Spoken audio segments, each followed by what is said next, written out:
On August 15th, 2008, in the midst of a summer that also saw the releases of Nerd Cornerstone's Iron Man and the Dark Knight, Warner Bros. And Lucasfilm Limited also dropped the theatrically released pilot movie for their upcoming television series, Star Wars: The Clone Wars. The series would largely focus on the adventures of Anakin Skywalker, Obi-Wan Kenobi, and Anakin's Padawan learner, Ahsoka Tano. While the decision to give the future Lord Vader a Padawan of his very own was met with confusion, and a lot of older fans of Star Wars initially found the character either uninteresting or just downright annoying, Ahsoka would prove to be a fan favorite by the end of the series' run on Cartoon Network, with many younger fans considering her to be one of their favorites. While intended to be capped off at 8 seasons, the series was unfortunately cancelled in 2013 in the wake of Disney's purchase of Lucasfilm from George Lucas himself, ending its run with the Season 5 finale, The Wrong Jedi, an episode which ended with Ahsoka Tano having been betrayed by her best friend Barriss Offee and abandoned by the Jedi Order in the wake of said betrayal, rejecting an offer to rejoin said order by the Jedi Council. It was a very melancholy end for a series that, despite initially being derided as kiddie fare, never failed to remind you that the use of the word war in Star Wars is not hyperbole. But something happened then that the fans did not expect.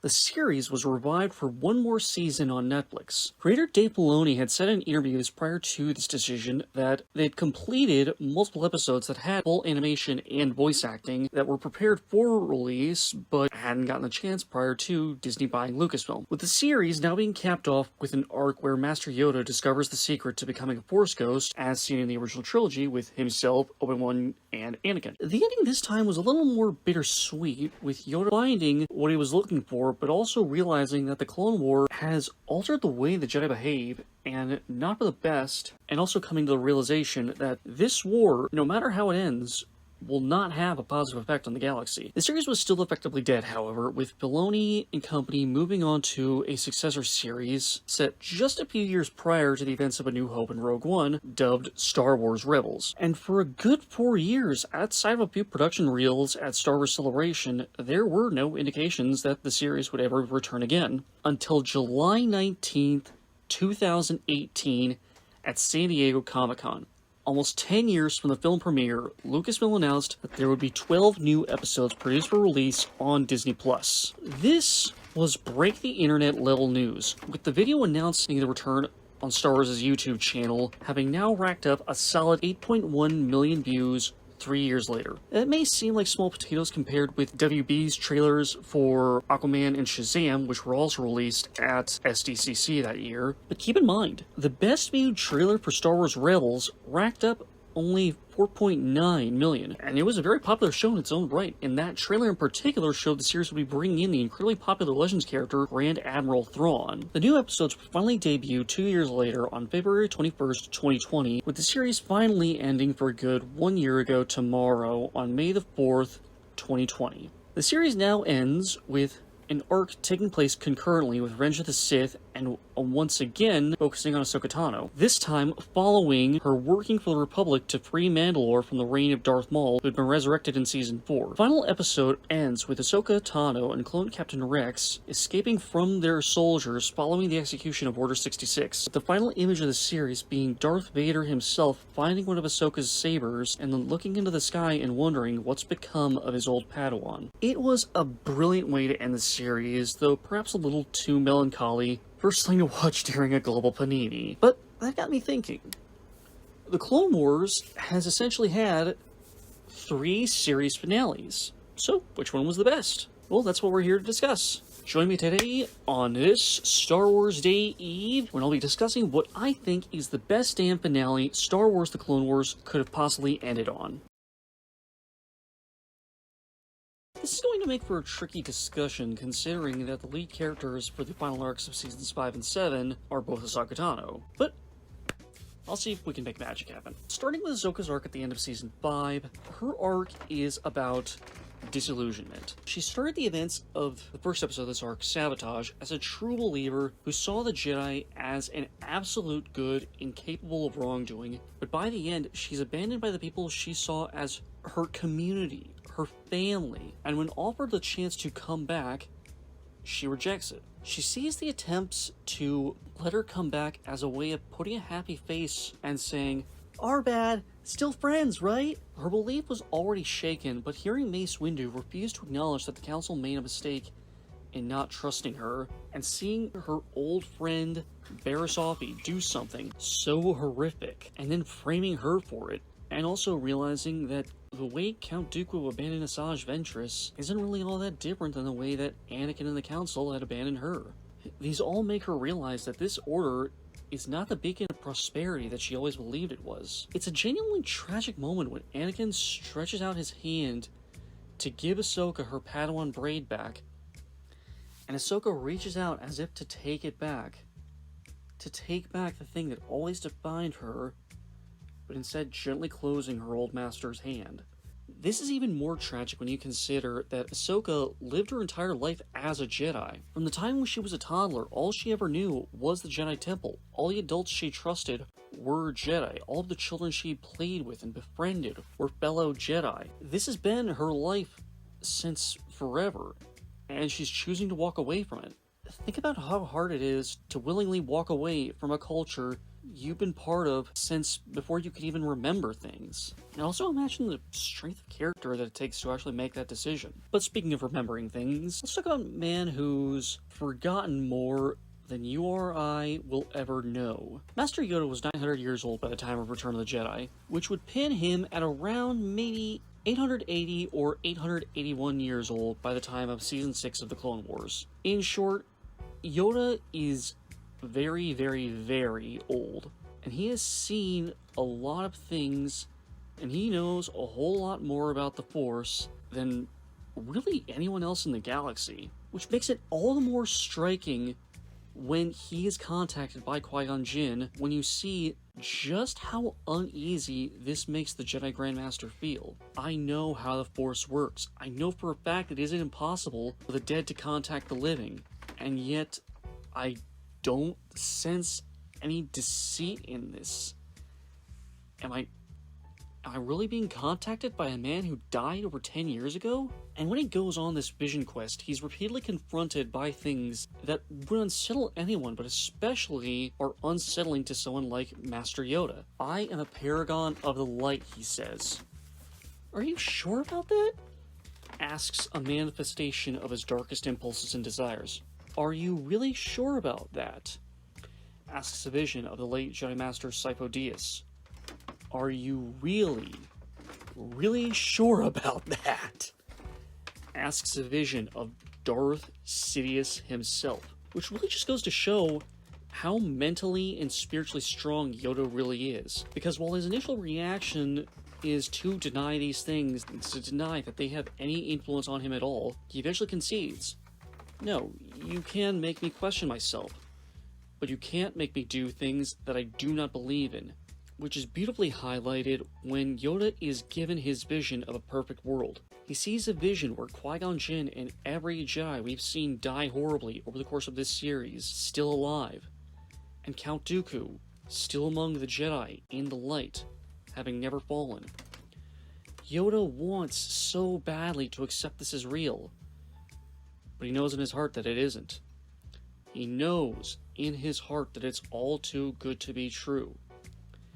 He lives in the real world, and he willingly decides it's time to come back to it. And that's the kind of strength anyone should aspire to. And speaking of strength, Ahsoka's final arc of the series shows even more of her enormous strength of character, when despite having lost her faith in the Jedi Order, she refuses to lose her faith in people. In the second episode of this arc, Darth Maul offers her a chance to team up and help foil Darth Sidious's plans, and it's an offer she almost accepts until Maul tells him that his goal when concerned with Anakin is to kill him under the belief that he's been groomed to be Sidious's new apprentice. Upon hearing this, Ahsoka immediately springs into action and declares that Maul's vision is flawed. Anakin could never side with someone like Sidious. When Rex turns on her following the implementation of Order 66, she knows there's something wrong here because she knows Captain Rex, and she knows that he is not someone who could willingly do this of his own volition. And when she discovers why he's doing this, she immediately acts to save her best friend from himself. And when she realizes that the brave soldiers who she's fought beside for years are trying to kill her for the same reason as the friend she's now saved, she decides that even if they want to see her dead, that feeling is not mutual. They may be willing to die, but she is not willing to kill them. And when she and Rex escape, she makes a deliberate effort to spare them whenever and wherever possible. It doesn't matter if they're willing to die to kill her. She refuses to do the same thing. These are all fantastic arcs, but ultimately I think I'll have to go with Ahsoka's arc from Season 5. While the latter two are compelling arcs and the strength of the characters shown by the leads is truly admirable, I think these arcs are partially handcuffed by the media that pre-exists the airing of Seasons 6 and 7. When you watch Seasons 6 and 7, you already know what happens to these characters, and the drama of all isn't made more compelling by the knowledge. It doesn't make the stories pointless or poorly told, but when you know how the story ends, it might not be as riveting. But if you watch The Clone Wars for the first time after hearing all about Ahsoka in The Mandalorian, and you of course know that Yoda was in the original trilogy, you likely aren't going to be surprised by the turns in their final arcs. But you will be absolutely heartbroken when you see Ahsoka say the words, "I'm sorry, Master, but I'm not coming back." Because you don't know if Ahsoka would come back or if she would turn her back on the Order like they turned their backs on her. The first point goes to Season 5. This one I think is pretty easy to call. Ahsoka's arc in Season 5 doesn't really have one single antagonist. She has people opposing her, and none of them are bad characters, but they're not as well defined as they could be because they aren't one single character. Tarkin opposes Ahsoka because Tarkin is just kind of a dick. The clones oppose Ahsoka because Ahsoka has been accused of a crime, and their job is to apprehend her so that she may stand trial. Ahsoka's main antagonist, Barriss, doesn't really oppose Ahsoka herself. She opposes the Jedi Order as a whole, and simply just kind of set up Ahsoka as the fall guy. And come to think of it, the why on that was never really made clear. We know why she opposes the Order, but it isn't really made clear why she set up Ahsoka. They were friends for the longest time, but... And earlier in the arc, during the episode, The Jedi Who Knew Too Much, when Ahsoka asks Barriss if she was close to one of the victims of the temple bombing, Barriss says she was and seems really torn up about the whole thing. If she's remorseful for hurting someone she cared about,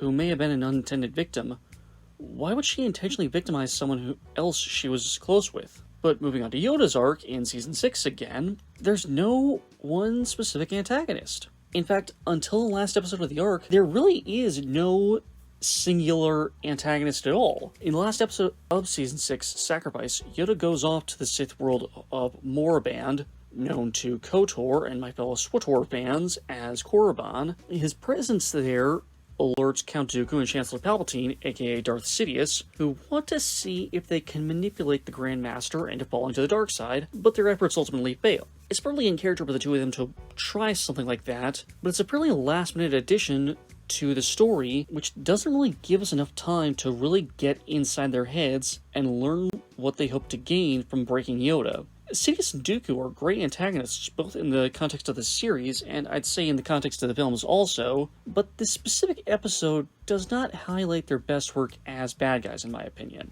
Which now brings us to Darth Maul in Season 7, who is pretty much picking up from where he left off at the end of the tie-in comics of Dathomir, in which Maul, after being overthrown by Sidious, retakes control of Mandalore following the deaths of his mother and brother. Having lost so much, Maul no longer cares about maintaining power, he just wants to screw over the son of a bitch who has done nothing but ruin his life since the day he met him.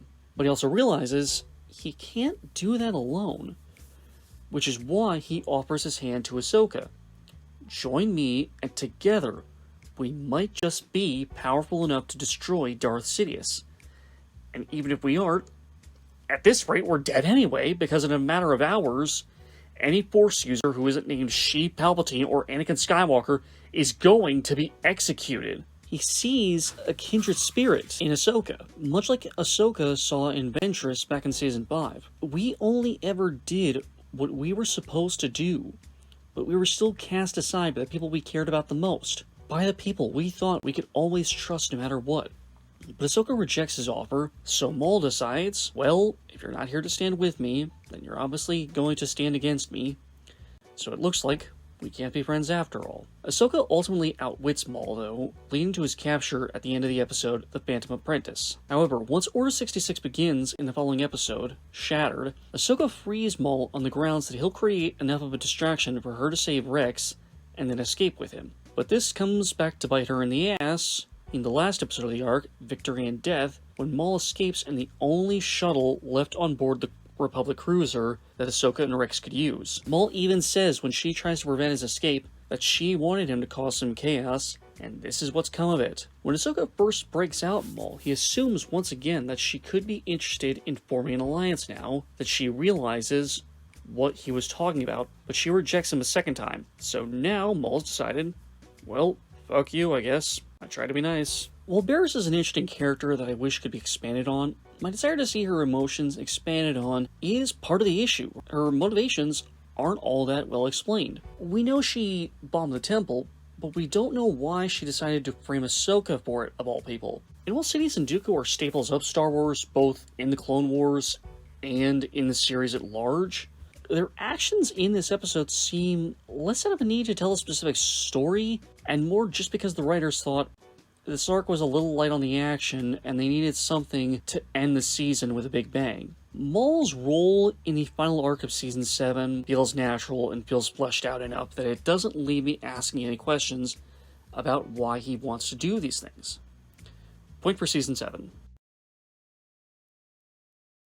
This one comes down to Anakin in Season 5 and Captain Rex in Season 7. While Season 6 does have R2-D2 accompanying Yoda on his journey, 1, R2 doesn't actually see what Yoda does, and 2, R2 does not undergo any noticeable changes. Which is fine, because, well, R2-D2 is perfect. So again, that leaves Anakin and Rex, and between the two, I'd say Rex has the much stronger arc.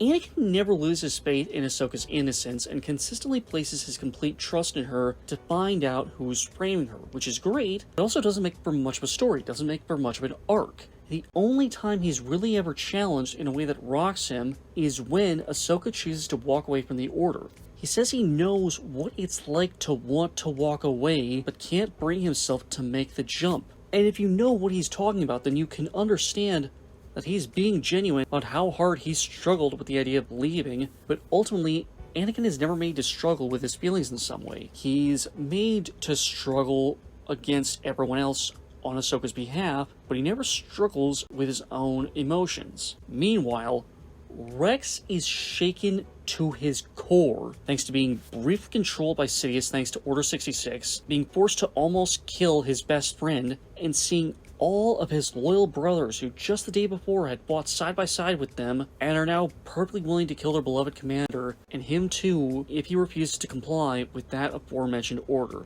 Keep in mind that we've seen Rex in a whopping 70 episodes of the Clone Wars up to this point. We've seen him endure horrific torture at the hand of Zygerian slavers. We've seen him tricked into killing his fellow clones by Pong Krell. But this is the only situation in which we've ever seen Rex cry. Rex is caught between a rock and a hard place. Either kill my brothers, or get killed by them and watch them kill Ahsoka too. It's an impossible choice, and it's only thanks to Ahsoka's counsel that the captain can find the strength to move forward again. If the options to your right and to your left both suck, and you can't go backward, then the only way out is through.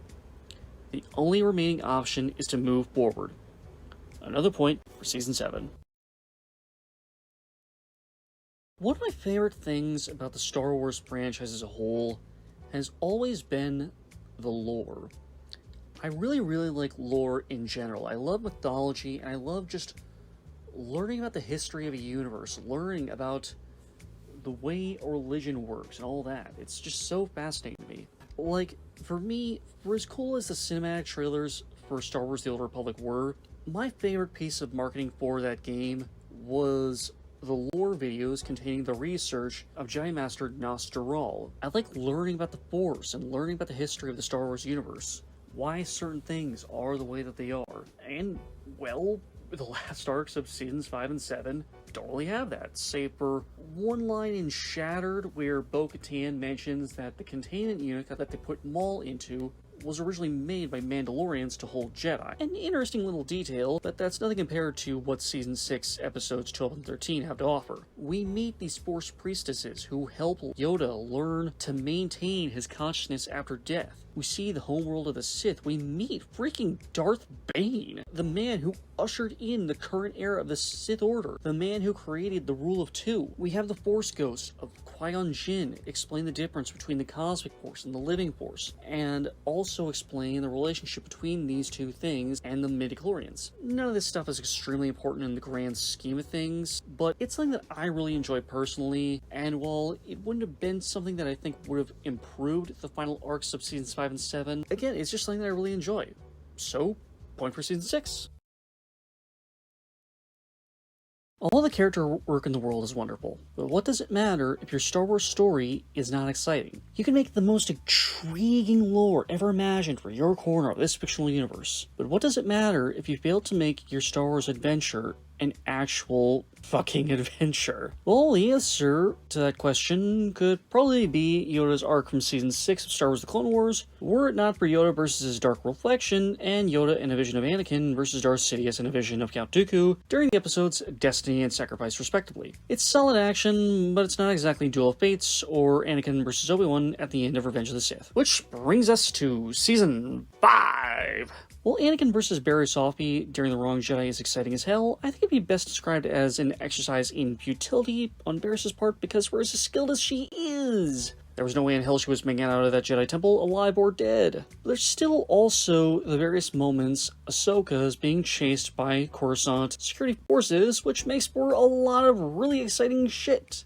And for Season 7, we have a lot of the standard battlefield action we've seen throughout the series, but it's with more polish and better animation than we've ever seen in this series before, thanks to this being the final episodes ever made, and therefore having been the ones where the animators got to apply every single lesson they'd learned over the course of the past 15 years. And on top of that, we got the now famous duel between Ahsoka and Maul, which, fun fact if you didn't know, was actually a piece of motion capture work from stuntwoman Lauren Mary Kim as Ahsoka, and Ray Park, the original actor for Darth Maul in The Phantom Menace, reprising his role. It's a genuinely spectacular duel. It feels as much like a ballet as it does a fight with how smooth and graceful it is. But that's only the first half of this arc. The second half gives us an incredibly exciting sequence where Rex and Ahsoka have to fight, and fight with as much intelligence as they can to ensure that everyone lives while facing an enemy actively trying to kill them. We also have Darth Maul presenting us his tribute act in honor of Darth Vader's big moment in Rogue One, where we see Maul just wrecking shop aboard the Republic ship he'd been imprisoned in, and politely informing us all that he does not share Ahsoka and Rex's commitment to non-lethal force. Ooh, it's all so good, I can't choose. That's a tie between Seasons 5 and 7.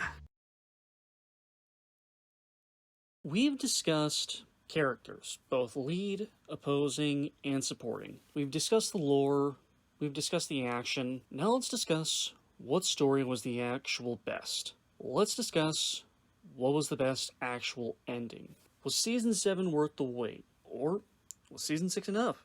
Did we even need 6? Was Season 5 not enough?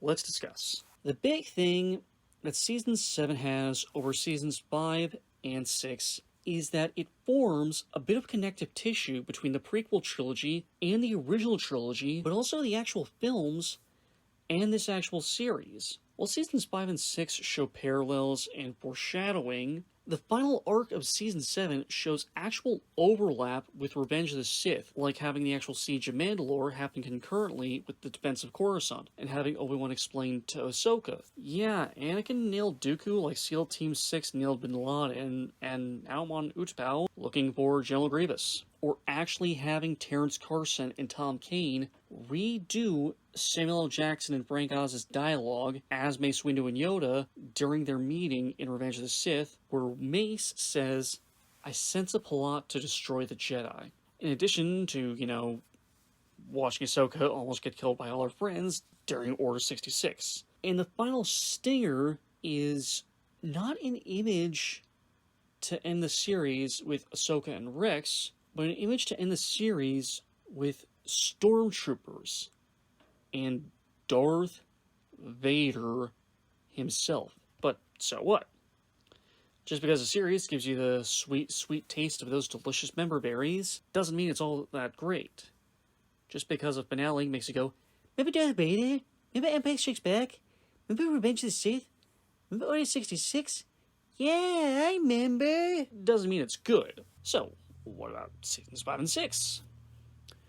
Well, the interesting thing about both seasons is that they both seem to foreshadow the idea that the Jedi have more or less planted the seeds of not only their destruction for their order, but in a sense, their individual personal damnations. The Season 5 finale ends with the image of Ahsoka walking down the steps that lead to the temple as she leaves the Order.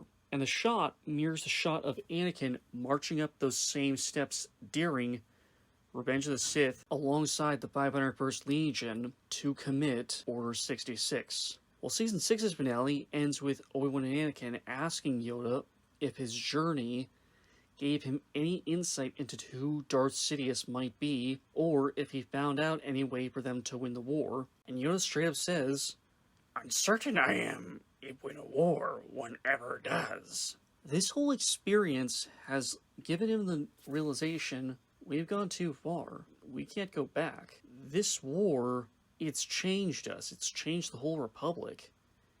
And not for the better.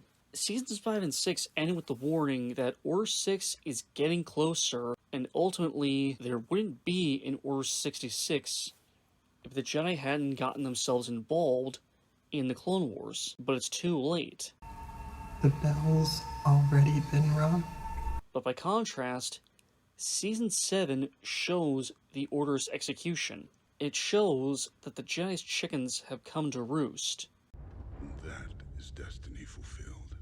I think all 3 seasons end very well, though I think between the pre-Disney Plus seasons, Season 5 ended better. If Season 5 ended it and nothing else ever came of the series, I don't think people would have campaigned as much to see more. But Season 6 just does not feel like the end of a series. It feels like a good season finale, but I don't think it really feels like a good series finale. It's the Siege of the North, or the Crossroads of Destiny. It's not Sozin's Comet, if you'll permit an Avatar The Last Airbender comparison. But that said, ultimately the best way to end the series was done in Season 7.